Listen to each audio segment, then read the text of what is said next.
At Christmas dinner, my cousin Sandra pulled the biggest of our lies. Turns out she'd been using us for cash all year. I never thought my family's annual Christmas dinner would turn into the night we discovered my cousin Sandra had been running a whole fraud scheme on us. Sandra's 36, single, and has always been kind of the eccentric one in the family. She bounces between jobs, always showing up with some new business idea that never seems to pan out. My mom always said Sandra's got champagne dreams on a soda budget, and honestly, that's the most accurate description. This year dinner was at my Aunt Linda's house. She's Sandra's mom and my mom's older sister. Aunt Linda's dining room always looks like something out of a Hallmark movie, giant tree dripping with ornaments, a table set with gold chargers, and candles that smell like cinnamon and pine. Everyone was there, my parents, my brother Eric 28, Uncle Jeff, and of course Sandra. When Sandra walked in, she was dressed like she just stepped off a reality TV set, velvet dress, sparkly clutch, and designer shoes that I knew she couldn't afford. But hey, it's Christmas, so I didn't say anything. We were halfway through dinner, turkey, mashed potatoes, the works, when Sandra cleared her throat dramatically and said, "So, I have some exciting news. My business finally took off." My mom smiled politely. "That's great, honey. What kind of business again?" Sandra beamed. "It's a wellness investment group. Basically, I help people put their money into holistic startups like CBD spas, organic supplement lines, that sort of thing. And the best part, the returns are insane." Right then, I swear the air in the room shifted. Eric shot me a look over his wine glass. My uncle coughed into his napkin. Aunt Linda was the first to speak. "Well, Sandra, didn't you already ask us for money last year for that clothing line idea?" Sandra waved her hand like she was brushing crumbs off the table. "That was different, Mom. This is legitimate. I already have investors, and actually..." She leaned forward. "Some of you are already part of it." "What?" I blurted out. Sandra smiled at me like I was being slow. "Yeah, remember when I helped you refinance your student loan last summer? I used part of that for the startup. You're technically an investor." The fork fell out of my hand. "Wait till you what?" Eric nearly choked on his roll. "Hold on, Sandra. Are you saying you took our money without telling us?" Sandra rolled her eyes. No, I help you. You should be thanking me. In fact, everyone here is going to see big returns soon. I've been managing a family fund, basically." Aunt Linda slammed her wine glass down so hard the stem snapped. "Sandra, what the hell did you do?" My stomach turned. My parents looked like they'd just been slapped. And Sandra? She just kept smiling, like she'd given us the best Christmas gift ever. The silence after Aunt Linda's glass shattered was deafening. Even the Christmas lights seemed to hum louder. Sandra just sat there, sipping her wine like she was some kind of Wall Street genius. My dad finally spoke, his voice tight. "Sandra, explain exactly what you mean by managing a family fund." Sandra gave this rehearsed little laugh. "Don't be so dramatic. I pulled some of the money you guys gave me over the years, for the clothing line, the coaching classes, the real estate course, and I invested it into this wellness project. It's basically free money sitting around, so why not make it grow?" Uncle Jeff leaned forward, his face red. "Hold on, are you saying the cash I gave you last spring, the $5,000 to help you with rent, that's in this so-called fund too?" Sandra shrugged like it was nothing. "Technically, yes, but you'll get way more back. You should be happy, Uncle Jeff." My mom's jaw tightened. "Sandra, that was supposed to help you survive, not gamble with startups." At this point, Eric was shaking his head, muttering under his breath. I caught unbelievable end scam artist, but no one stopped him. I spoke up, my hand shaking under the table.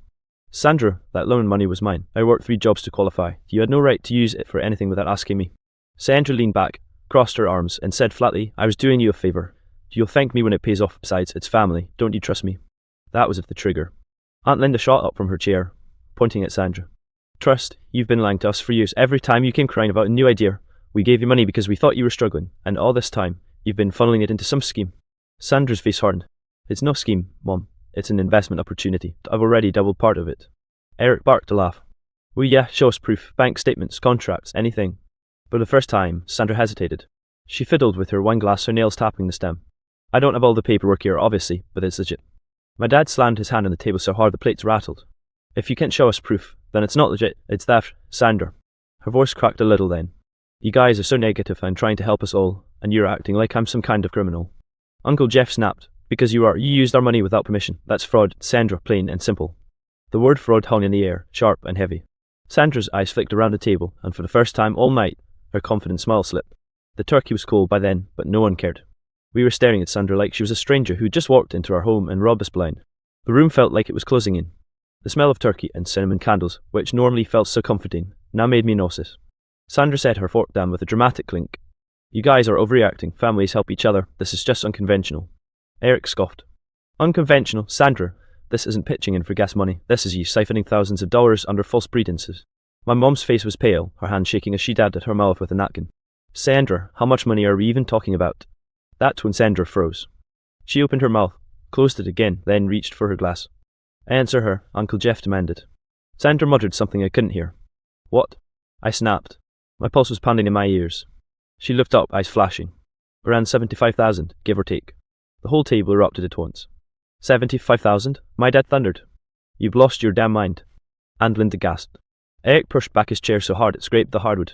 You stole 75 grand from us and you're sitting here like it's a joke. Sandra's eyes welled up. It's not stolen, it's invested. You guys just don't understand business. Business? I said, my voice breaking. Sandra, I had to move back home because I couldn't keep up with bills. And you? I pointed across the table at her, my finger trembling. You were prancing around in designer shoes with my money. She tried to reach for me. I was going to pay you back. I pulled my hand away like her touch would burn me. Aunt Linda's face turned red with fury. You lied to your own mother. Do you understand what you've done? You didn't just take money, you destroyed trust. Sandra slammed her hands on the table suddenly, making the plates jump. I did this for us, for the family, to finally get ahead instead of scraping by. You'll all see, when the payouts come in. Enough. Uncle Jeff cut her off, his voice shaking with rage. You're done. I want my 5 grand back, every penny, or I swear I'll call a lawyer. Sandra's expression crumbled. Her confident mouth cracked wide open, and for the first time, I saw fear. I don't have it liquid right now, she stammered. My dad pushed his chair back, his voice deadly calm. Then you better figure it out, because if you don't return that money, I will involve the police. Sandra looked around the table desperately, but all she saw were furious, betrayed faces. Even Aunt Linda, her own mother, was glaring at her with pure disgust. The sound of the grandfather clock in the hallway ticked louder and louder, like it was mocking the end of something our trust, our patience, maybe even our family. Sandra finally whispered, almost inaudible, I didn't think it would go this way. Neither did we. The rest of dinner turned into a shouting match that could probably be heard down the block. Nobody was eating anymore, forks sat abandoned on plates, gravy congealing, cranberry sauce untouched. Christmas dinner was officially ruined. Eric was pacing behind his chair like a caged animal. You've been lying for years, Sandra. Every sob story, every emergency, it was all just a cover to funnel money into your little fraud project. Sandra put her hands up, palms outward. It's not fraud. It's a temporary setback. Investments take time. Uncle Jeff barked a bitter laugh.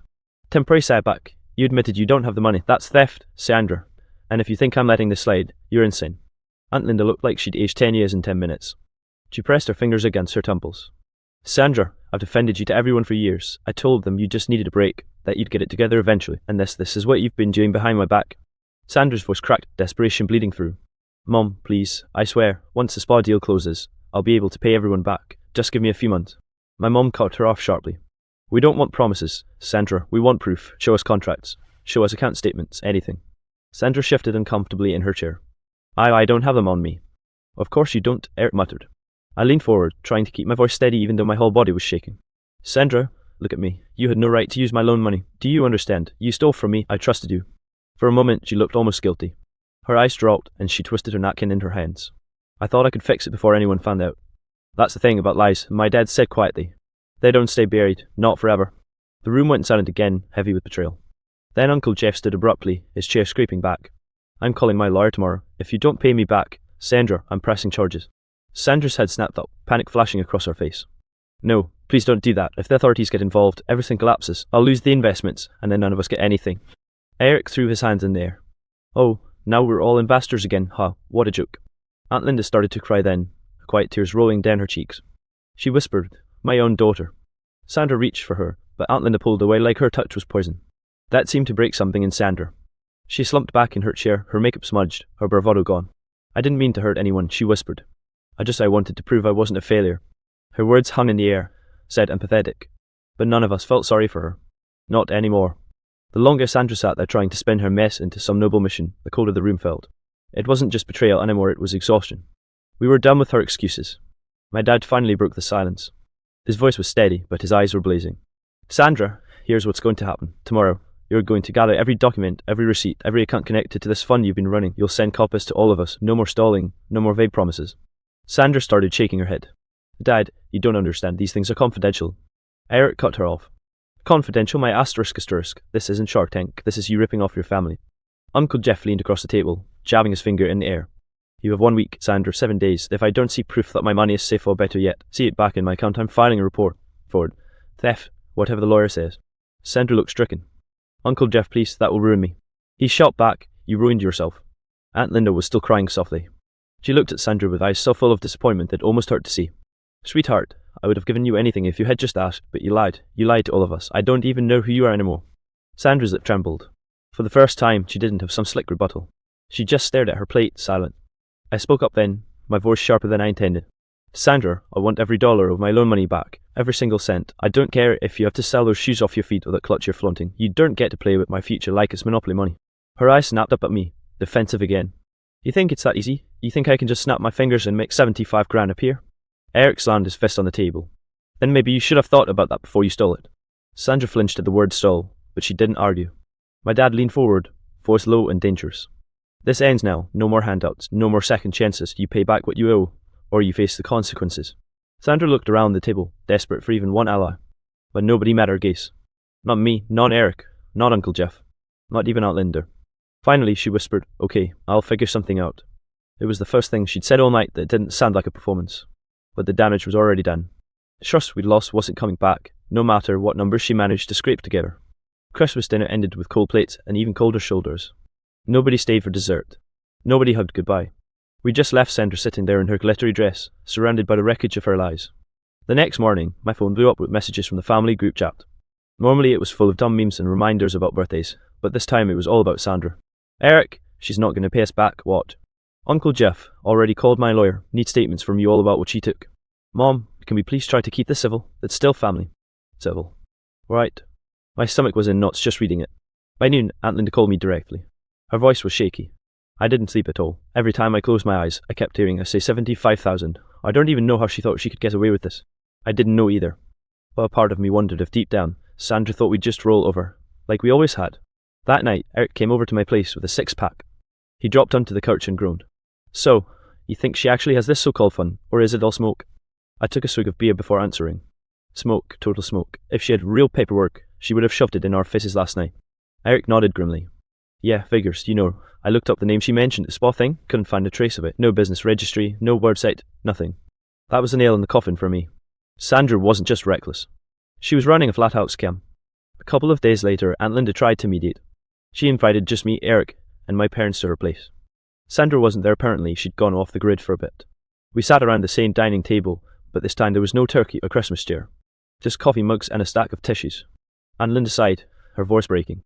She's my daughter. I can't bring myself to press charges, but Jeff's serious, still go through with it, and honestly. She trailed off, wiping her eyes. And maybe that's what she needs, maybe that's the only way she'll learn. My mom reached across the table to squeeze her hand. Linda, you've carried her for too long. She's 36. She's not a kid anymore. She has to face the consequences. Eric leaned forward. If we don't hold her accountable, she'll do it again. Maybe to us. Maybe to someone else. She needs to know this isn't a game. I swallowed hard and said, she's already wrecked my credit. If she doesn't pay me back, I'm done protecting her. I'll file a report myself. That was the hardest thing I've ever said, but it felt true.